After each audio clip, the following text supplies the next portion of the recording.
Good afternoon, everyone. Welcome to this important and much awaited discussion. I'm C. Ankush Karanpuria, representing the Office of Advocate C. Ankit Karanpuria. The constitution of the GST Tribunal marks a significant milestone in the GST regime. For nearly 7 years, professionals and taxpayers have been awaiting this development, and now the tribunal being operational and the appeal filing portal going live, we are entering a crucial phase in GST litigation. It is also expected that hearing will commence shortly. Over the past few weeks, our office has been receiving a large number of queries regarding the filing of appeal before the GST Appellate Tribunal. And interestingly, most of the queries revolve around common practical and procedural challenges faced by the taxpayers and profession. In order to address this recurring concern in a structured and comprehensive manner, we have organized this discussion to provide clarity, share practical insights, and discuss the legal framework governing appeal filing before GSTAT. We are privileged to have with us Advocate C. Ankit Karanpuria and Advocate Parth Kochatta, who will share the valuable insights and practical perspective on this subject. Now, let me give the introductions of our speaker for today's session. Advocate C. Ankit Karanpuria. He is a practicing advocate and a qualified chartered accountant with over a decade of experience in handling matters relating to direct and particularly indirect taxes. His area of expertise include customs, GST, and erstwhile central excise and service tax regime matters. He regularly appears before various quasi-judicial and judicial authorities in tax matters, including the Custom Excise and Service Tax Appellate Tribunal. Prior to commencing his independent practice, he was associated with reputed law and advisory firms based in Mumbai, where he gained extensive exposure to complex litigation and advisory assignments. With his principal office based in Indore, he provides professional services across multiple cities, including Bhopal, Indore, Delhi, Jaipur, Mumbai, and Ahmedabad, through a strong network of associate professionals. Also, we have with us Mr. Parth Kochatta, an advocate based in Bhopal and Indore, practicing under the name Kochatta Advocates. He brings close to 9 years' experience across civil, commercial, and indirect tax litigation matter, with a particular focus on GST. He has represented clients before the High Court, District Court, the Madhya Pradesh Commercial Tax Appellate Board, the Real Estate Appellate Tribunal, the State Consumer Dispute Redressal Commission, and other judicial forums. In his early years, he worked in chambers of senior advocates based in Delhi, where he gained valuable exposure to Supreme Court practice and procedures. We are pleased to have with us today. Let us begin this session with the objective of making GSTT procedure simpler, clearer, and more actionable for everyone involved. Now we will start with the queries relating to filing appeal before GSTT. First one, what is the current status of GSTT in Bhopal? Has the registry commenced operations, and when it is expected to become functional? Parth, sir. Yes, so thank you for having me, Ankush. The last trade notice which has been issued by the GSTAT Bhopal says that it has started functioning in online mode. As far as the appointments are concerned, apart from the technical member of state, the three members have been already been appointed, and the two, which includes two judicial members and one technical member center. The registry has issued the trade notice, which says that the appeal can be filed on the GSTAT portal, and it has also issued the toll-free number and the email ID for redressal of grievances regarding filing purpose. We expect it to be starting soon, and there will be a communication in that regard. Okay. Next query. What is the prescribed time limit for filing an appeal before GSTAT? Yes, so we can think about this prescribed period in two terms. Like for the period before 1st April 2026, the appeal has to be filed till 30th of June, which is the cutoff date set up by the government. It has been set up under Statutory Order 4220E, wherein as per section 112, it has to be filed within 3 months from the date of communication of order, or from the date notified by the government, or on the date notified by the government. So for appeals which have to be filed against order communicated before April 1st, they have to be filed till the 30th of June. And for appeals of orders after the 1st of April, they have to be filed within 3 months from the communication of the order. Okay. Next query. What is the permissible period for condonation of delay? Ankit sir. Thank you, Ankush, for having me on this discussion. So, apart from 3 months, as the Parth has told that there is a 3 month time to file the appeal, the tribunal can condone the delay about another 3 months. So, on you have to show a sufficient cause for delay in filing appeal, and if the tribunal is satisfied, it can condone the delay beyond 3 months. Okay. So Next query. maximum period which the tribunal can condone is another 3 months. Okay. We'll move to the next query. Does GSTAT have the power to condone delay beyond the statutory time limit prescribed under the law? So strictly speaking, the GSTAT is a creature of statute. It is bound by the statute. So maximum condonable period is 3 months, and they have no power to condone the delay beyond 3 months.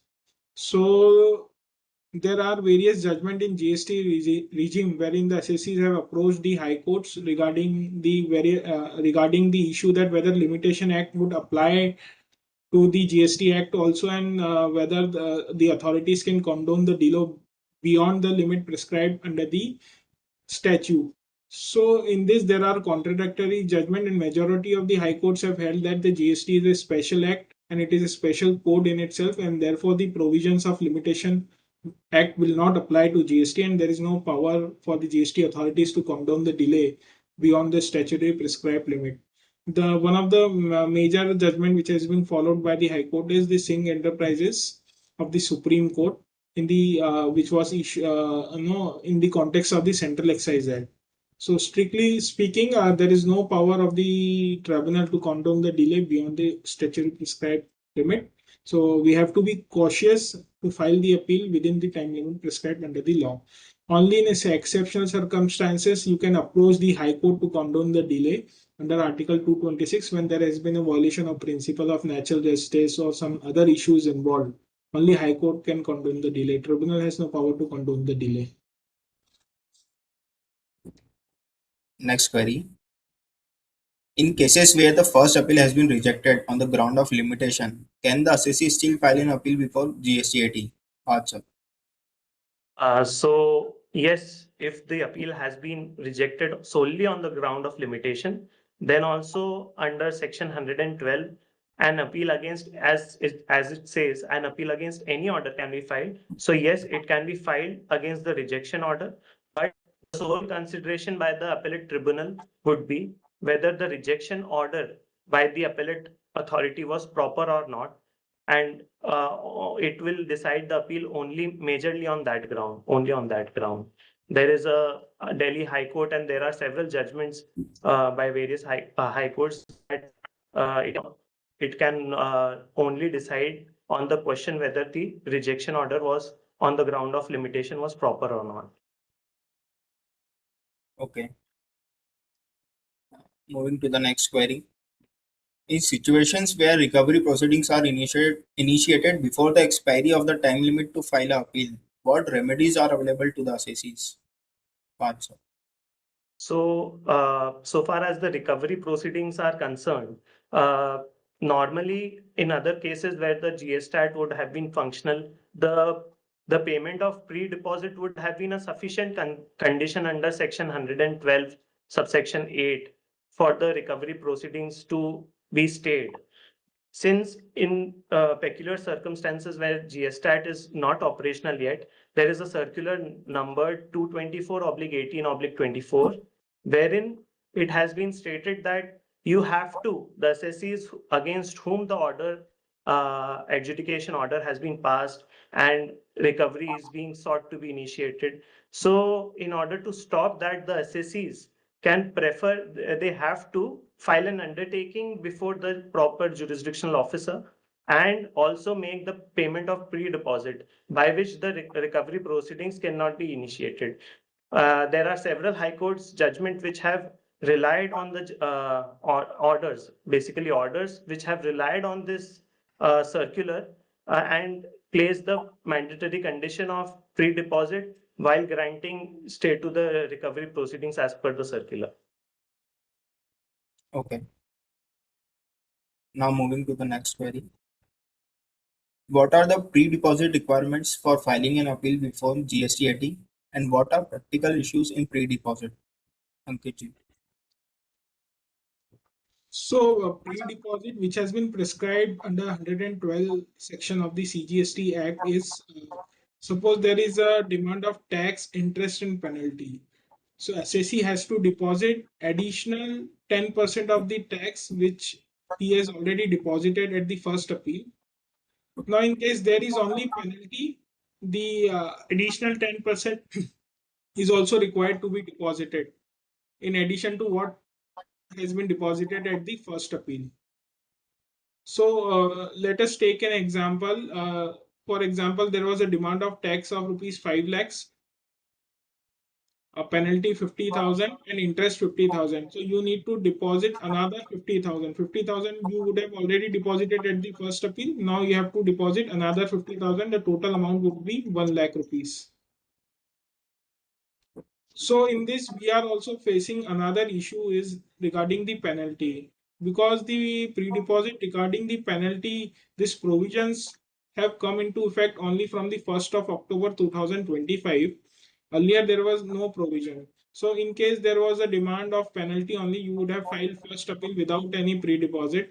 Now in second appeal, you need to deposit whether 10% or 20%. So there is an ambiguity in this regard, and government should come up with a circular or a clarification in this regard. So if we do a plain reading, it means we have to deposit only 10%. It is expected that government should come up with some clarity. Similar issue will arise in case where first appeal was filed by the department and appeal was in favor of the department. However, the second appeal has to be filed by us. So in that case, also in first appeal, we have not paid any pre-deposit. What would be the amount at the second appeal? Whether it would be 10% or 20%, the clarification is awaited from the government. Okay. Moving to the next query. Is there any provision for waiver or relaxation of the pre-deposit requirements? Ankit. So in law, the word used is no appeal shall be filed. No, without depositing an amount, prescribed amount. So no appeal shall be filed means appeal is not permitted to be filed without a pre-deposit as per the law. So the tribunal has no power to waive the pre-deposit. However, the assessee can approach high courts or Supreme Court because they have the extraordinary power under Article 226 or Article 32 to waive the pre-deposit. However, it has been seen in the past that the tribunal, that the High Court refrained from waiving this pre-deposit. Recently, in case of GD Goenka World Institute, Supreme Court by no, using their power under Article 142 waived the demand of pre-deposit as well as squash the assessment order itself on the ground that the demand was wholly erroneous, and there was the issue which was no under the before the uh, against the SSC was already settled by way of various judgment in tribunal. So strictly speaking, tribunal has no power. Only High Court or Supreme Court can do, but that too in exceptional circumstances.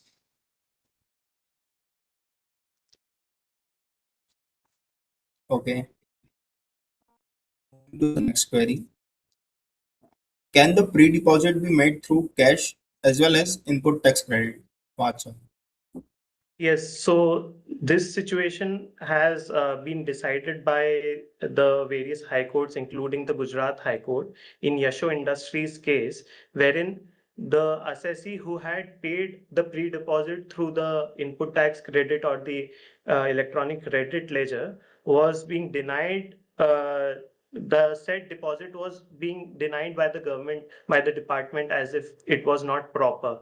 The issue went to the Honorable Gujarat High Court, which decided in favor of the assessee that such deposit can be made. In the reasoning given by the High Court, it has been observed that there is one circular which allows deposit of output tax by way of input tax credit, and then why should not redeposit be allowed by way of electronic credit ledger? It also relied on the provision of law which does not anywhere stop the person or deny the person payment from by way of electronic credit ledger.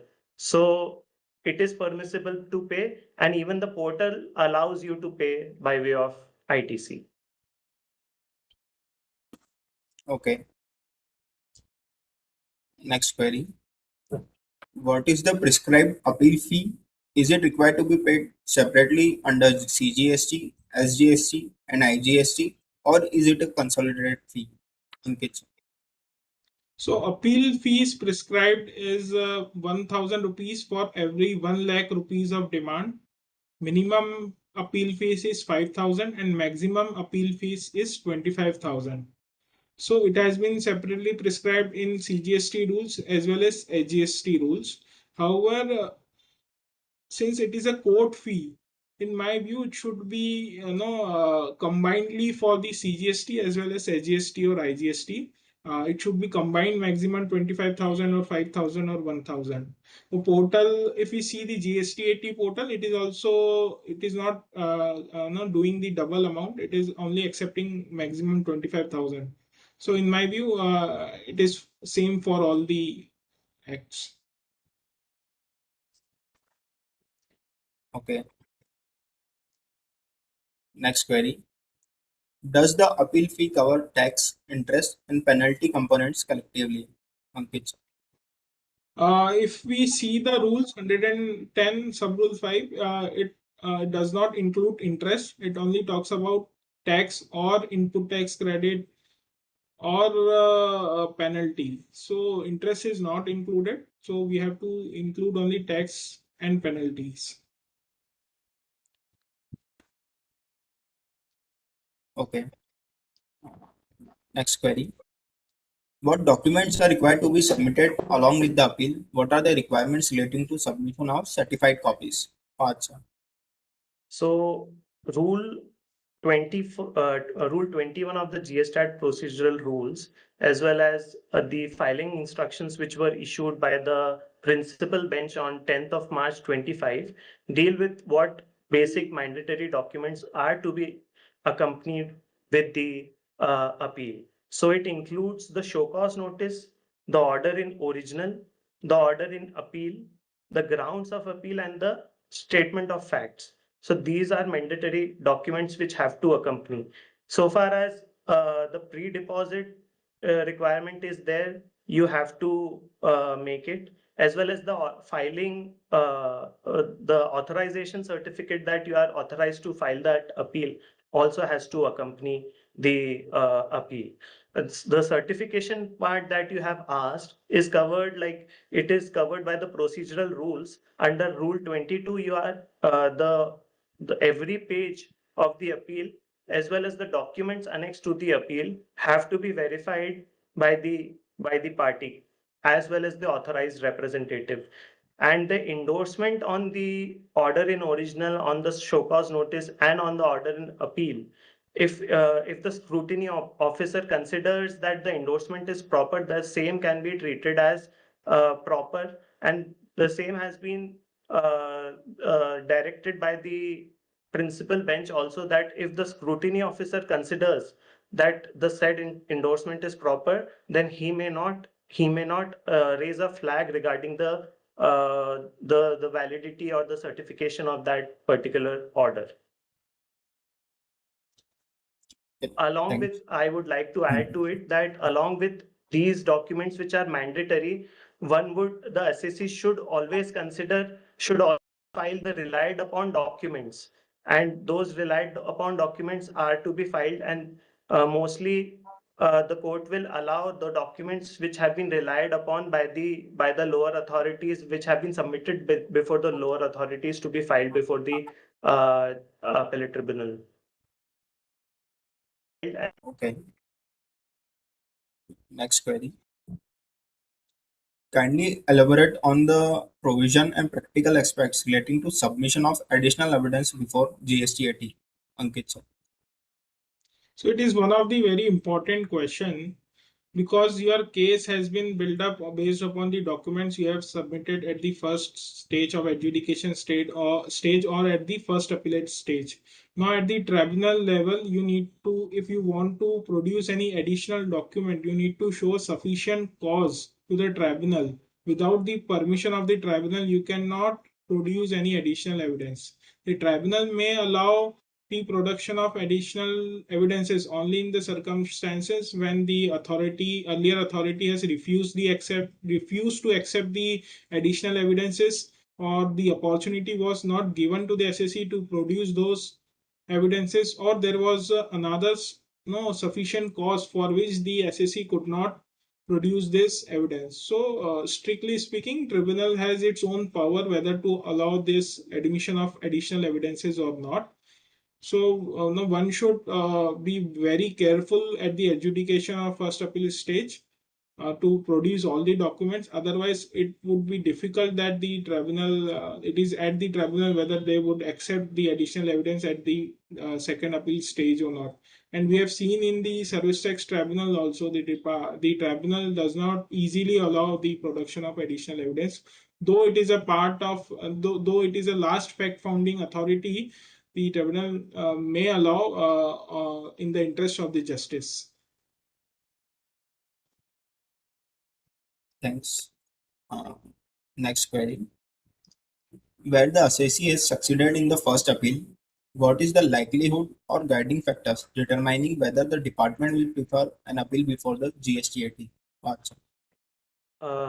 The appeal can surely be filed by the department, and the factors which the department will consider is covered by the circular which has been issued to guide the department as to whether the reviewing authority will see whether the appeal has to be filed or not. So it is circular number 207/1/24, wherein the quantum of the dispute involved, of the tax involved, and other factors, like for the purpose of filing before GSTAT, the department should, in normal cases, not file an appeal in which the quantum of tax involved is less than 20 lakhs of rupees. In those cases also, in which it is less than 20 lakhs, it can file on considerations when a provision of law of whose interpretation it is required to be done, or varies of certain provisions or rules or instructions or circular is is to be considered. And if it is involved, the varies is involved, and if certain strictures have been passed and orders have been passed against the officers concerned, then in those excluded cases only the appeal has to be filed. In other cases, when the quantum is less than 20 lakhs, it should ideally not be filed. And even it has been stated that even if the dispute is above 20 lakhs, then also the department should be seeing that the merits of the case are such that the appeal needs to be filed, and not in every case that the appeal should be filed. So, and also there is one provision that you can file cross objections to that appeal also. So, that cross objections will also be decided as an appeal. So the assessee would have a remedy to file an appeal in the form of cross objections as soon as the department files an appeal. Uh, So one additional point with regarding to pre-deposit, which I missed. is that some of the SSC have paid the disputed amount via DRC 03 at the time of investigation or adjudication, and this has been appropriated in the demand order. So such GRC 03 payment can be considered as pre-deposit. The only thing the SSC is required to do is to adjust this deposit by filing DRC 03A against the outstanding demand. So this would, by filing form DRC 03, your payment would be no adjusted toward your outstanding demand on the portal, and this can be used as pre-deposit. In earlier service tax regime also, if any amount was paid during the adjudication or before and the same has been appropriated in your order, then the first appellate authority as well as the tribunal allow it as a pre-deposit.